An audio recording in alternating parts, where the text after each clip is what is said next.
السلام عليكم. إذا هذا طلب مني هذا الدرس من سيدة صفحة 16 والصفحة 17 من كتاب السنة الرابعة للفرنسية. Je conjugue أي أقوم بالصرف. الصرف ماذا؟ بطبيعة الحال صرف الأفعال. Lis puis recopie dans ton cahier. اقرأ ثم اكتب على كراسك. Je m'appelle تانينا. أنا اسمي تانينا. Je suis la camarade de Massinissa. أنا زميلة ماسينيسا. هنا في لو كاري juste à côté de تانينا وش كاين؟ كاين le verbe être الفعل أكون. je suis, tu es, أنا أكون je suis, tu es أنت تكون, il ou elle est أنت أو أنت تكونين, nous sommes نحن نكون, vous êtes أنتم تكونون, و il و elle هم يكونون. هنا il و elle c'est هو يكون ليس أنت. إذن recopie le texte puis encadre le verbe être. إذن سيقوم بكتابة هذه الفقرة ثم سيقوم بوضع في مستطيل le verbe être. بما أنه عنده le verbe conjugué مصرف في الجهة الأخرى. إذن عنده لازم يلاحظ مع هذا الverbe مصرف au même temps يشوف مع الفقرة. je يشوف هنا le pronom personnel أي الضمير je le pronom personnel.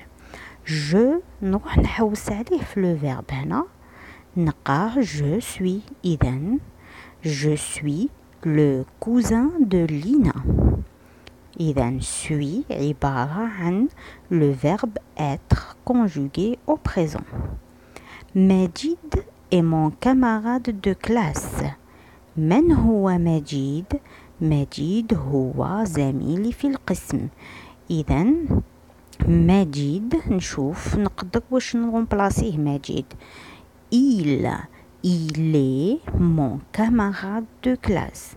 نروح نحوس على il هنا واش يجيني il est est نروح نحوس عليه هنا بلي c'est la même conjugaison.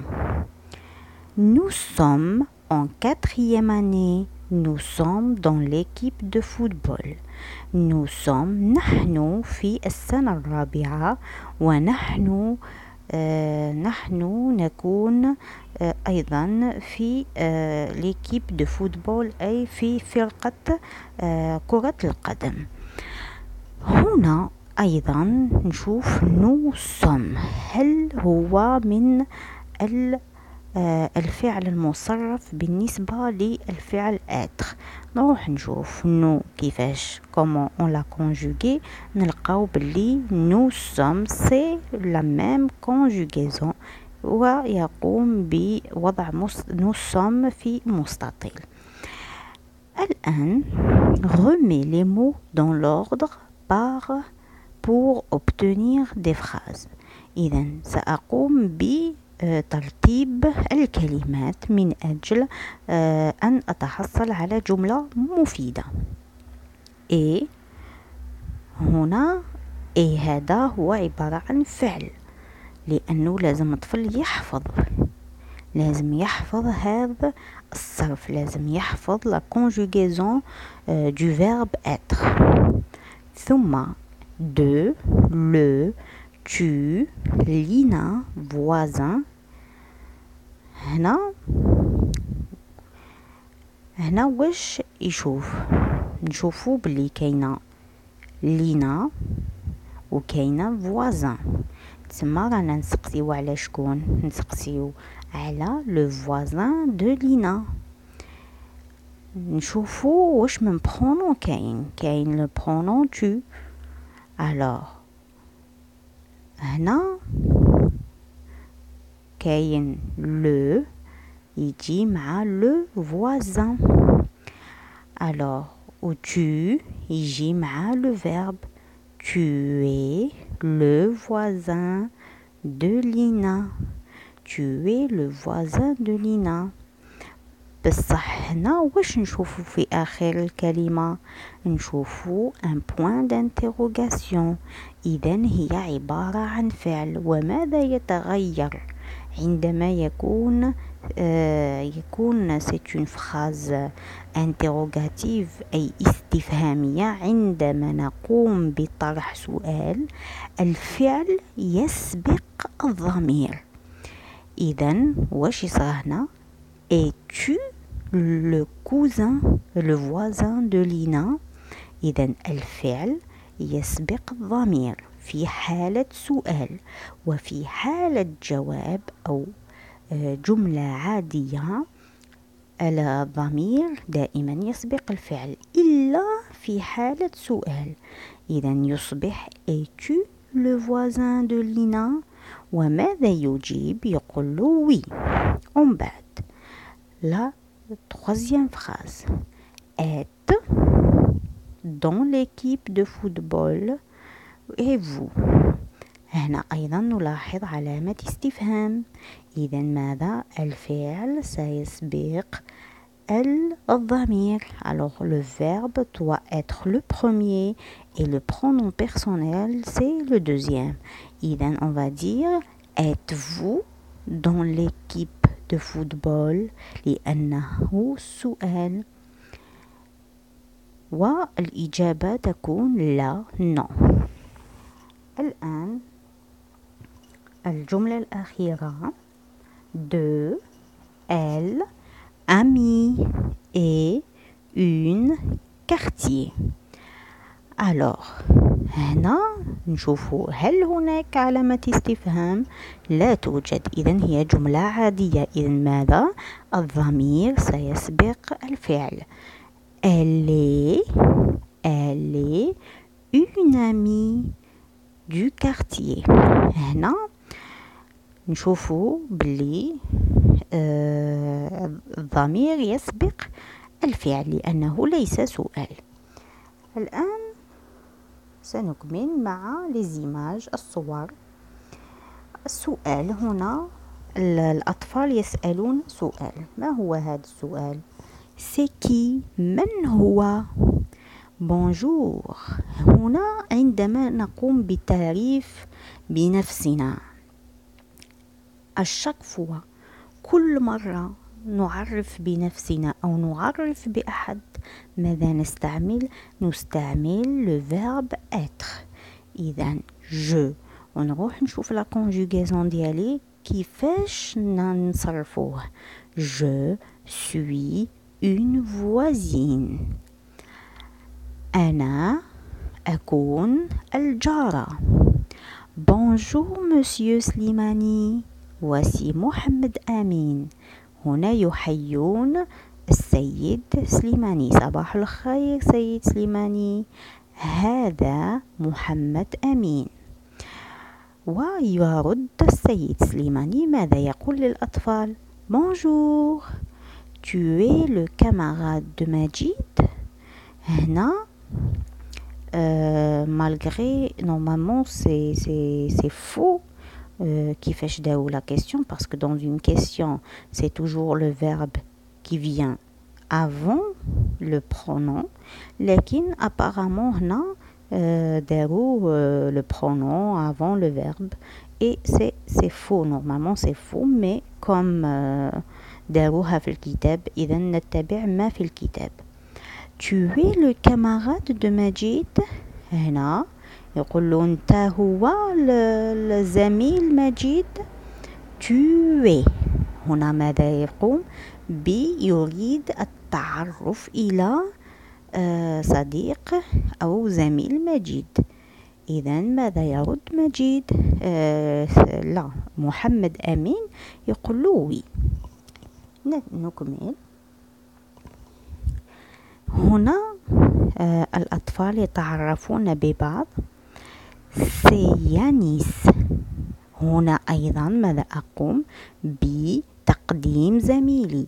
إذن عندما نقدم نفسي أو أقدم زميلي أو أقدم أي أحد أستعمل le verbe être دائما دائما دائما. سي يانيس. EST. سي يانيس.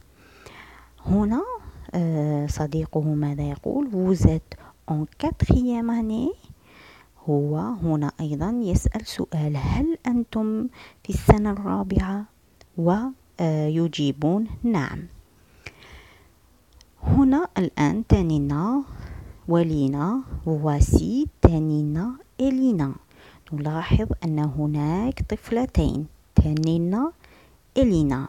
إذن نستعمل elle au pluriel فيه le s. elles sont cousines. elles sont cousines. SONT. cousine عنده le s à la fin لأن هناك تانينا ولينا هما اثنتان. ثم تلقيان التحية: سالو سلام. الطفل الآخر أيضا يحييهم ويقول صباح الخير بونجور. إذن انتهيت بالنسبة للصفحة 16. الآن الصفحة 17.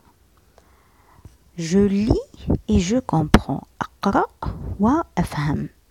Écoute et répète. هنا سنتعلم الألوان. Les couleurs. Les couleurs c'est le pluriel. الجمع عنده S à la fin. Violet. violet ماذا نلاحظ؟ أنه مكتوب T à la fin لكن لا ننطقه. تسمى هذا لللتر الموجودة في الأخير ولا ننطقها بالحروف الصماء. لللتر muette. إذن muette ça veut dire صماء لا ننطقها. لللتر muette c'est الحروف الصماء. T à la fin لا ننطقه. نقول violet. لأن إذا حولناها إلى المؤنث ماذا نقول؟ مثلا مثال une robe violette.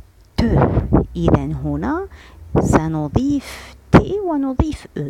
لذلك عندما في المذكر ماذا نقول؟ violet نحط le T à la fin لكن لا ننطقه. bleu EU ينطق E. bleu.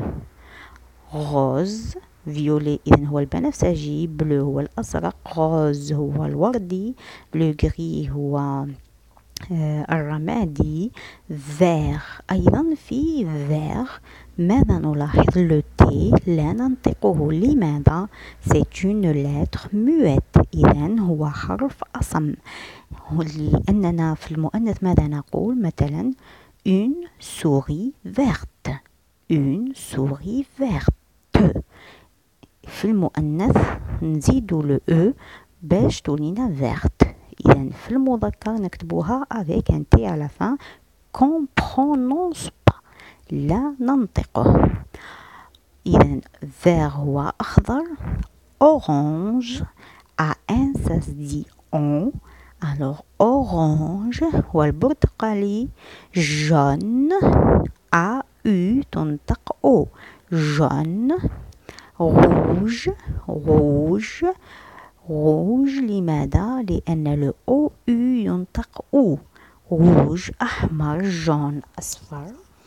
عنا marron marron. هنا نتكاو على R. علاش؟ لأنه مكرر مرتين كأنها الشدة في العربية. الشدة في العربية واش نديرو؟ مثلا معلم معلم. هنا نتكاو على اللام لكن في الفرنسية نكرر الحرف مرتين. هو الشدة تاع الفرنسية marron. وأن هي تنطق on. بني noir. وإي تنطق و noir. أكحل وأسود. وبلون أيضا عندنا une lettre muette أي حرف أصم لو سي. لماذا؟ لأننا في المؤنث ماذا نقول؟ بلانش. هنا في بلانش نزيدو لو اش ونزيدو لو او. إذا بلان كاين لو بلان بي ال او ان دي، هذاك نستعملوه للانسان. ما نقولوش واحد إلي بلون نروحو نكتبولو هاد الكتيبه هذه غير للالوان. بلانش بلون حاجه كي تكون بيضة نقولوا له سي بلون. لكن الانسان باغ اكزومبل نقولوا له هذاك سي ان بلون، نكتبوه بي ال او ان دي. Il y a une différence. إذن لي لو تكست. الآن سنقرأ الفقرة. ليموبل بلون. شفتو هنا نهضرو على كولور تاع ليموبل، كتبناه بي ال ا ان سي. ليموبل سي العمارة البيضاء.